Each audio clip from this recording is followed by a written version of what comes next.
नाजरीन यहाँ पर ड्यूटी चेंज हो रही है अभी। ये एडकुल गाजी साहब के मज़ार के ऊपर ड्यूटी हर रोज 6 बजे शाम को चेंज होती है और सुबह 6 बजे। तो ये तकरीबन Ertuğrul Gazi'dir ve saygı nöbetini vukuatçı olarak devrediyorum. Ertuğrul Gazi'dir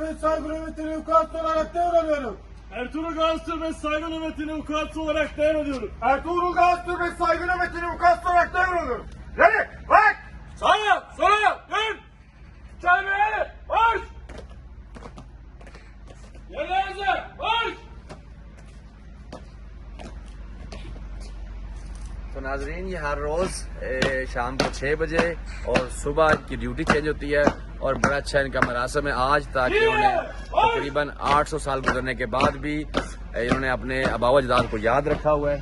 तो ये इनकी एक बड़ी अच्छी जो है वो रस्म है और ये हर रोज उनको याद करते हैं कि उनकी वजह से इस शहर में हम आबाद हैं और बड़ी कठिन और जान जो लगाकर उन्होंने इस शहर को फतह किया और फिर इसकी हिफाजत की बैजेंटाइन हुकूमत से।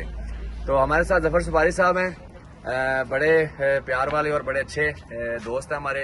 तो ये पाकिस्तान से स्पेशली इस जगह पर इन्हीं के लिए आए और मैं 22 साल से तुर्की में रह रहा हूँ, मैं भी पहली दफ़ा आया हूँ और ये पाकिस्तान